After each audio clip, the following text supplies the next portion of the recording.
Are you ready to be great? Stop letting self-doubt, insecurity, and fear prevent you from building your business.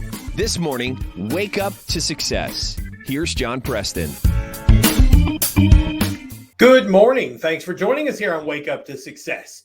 Today, we're going to talk a little bit about something we all like to pretend doesn't affect us, but it does. Our own ego and our own pride. Now, all your life, you've heard how pride comes before a fall. But today I want to talk a little bit about pride comes before a rise.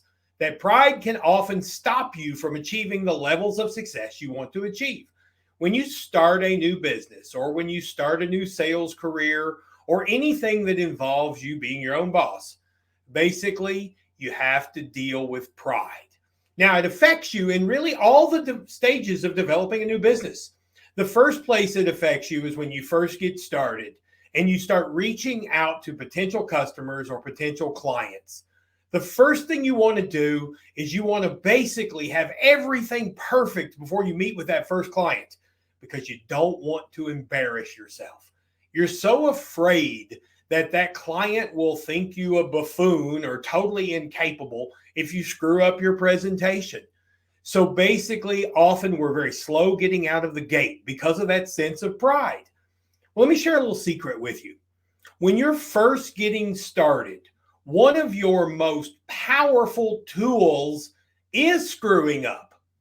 People appreciate vulnerability.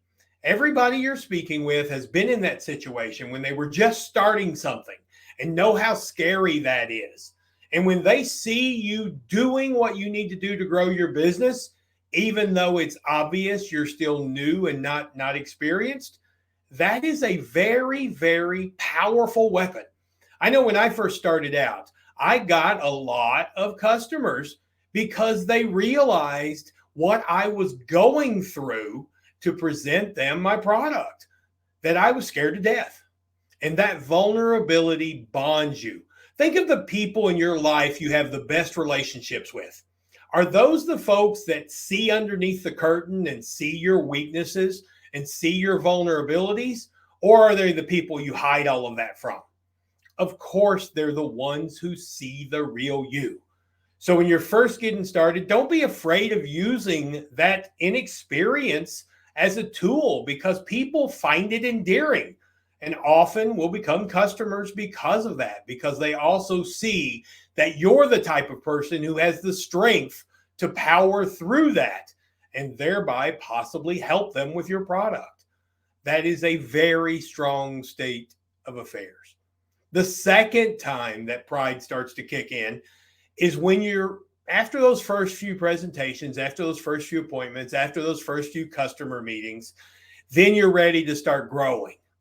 And one of the things that always happens with most of us is people who start their own business or go into sales usually have had a level of success doing this type of thing before. Maybe you're a plumber that was a very good plumber working on your own, and now you're expanding into an own business, or maybe you work for somebody else and you're like, I know everything about plumbing. Well, here's the thing.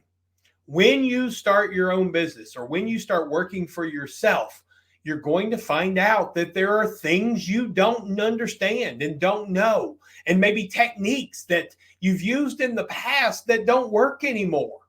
And that can be embarrassing, especially if you made a big deal about your experience when you first got started. And this is where pride can rear its ugly head, because often we're embarrassed to reach out for help. We're embarrassed to use tools because it feels like some form of weakness if we have to get help. Well, the secret, and we've talked about this before, is all your very successful people have coaches. They have people they will reach out to for help, because successful people understand that as your business grows, it's only natural that there will be elements of it that you won't understand. You can't be expected to know all the aspects of HR, of hiring, of ethics, of employee tradition. I mean, there's just all kinds of stuff that you don't know. Marketing. You don't know anything about marketing. You never had to. And it's okay to admit that. It's okay to reach out for help, Because if you don't, you're going to stall early on in your business because you're going to try to do it all.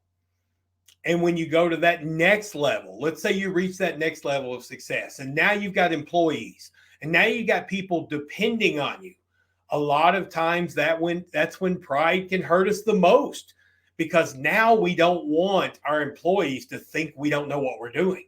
And we think that if we reach out for help, they will perceive that as weakness and not respect us.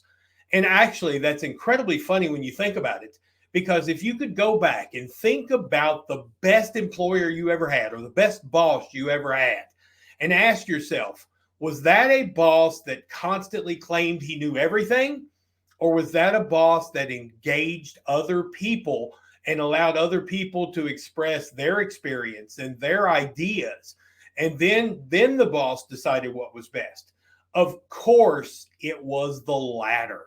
Because that boss that we've worked for in the past that pretended he knew everything and hence made very bad decisions that affected my possible livelihood, that's the person I didn't respect at all.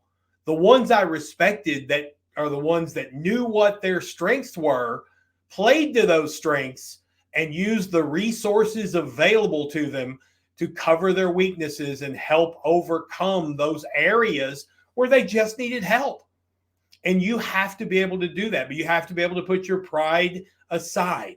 And then as your business grows, there's going to be more and more opportunities where you have a choice. I can either let my ego control me, my pride control me, or I can do the things I need to do to grow my business. And be aware, be constantly monitoring. Am I acting this way because of my pride? Or am I acting this way because it's in the best interest of my business? Those two are very seldom one and the same. So as you grow your business or as you grow your sales career, keep in mind, it's okay to look weak in front of a customer because it can build that vulnerability. It can build that connection when they build that relationship. It's okay to ask for help when you're getting going. No one expects you to know everything. The only person that expects you to know everything about running a business is yourself. And when you don't, you feel like that's weakness, and it's just not.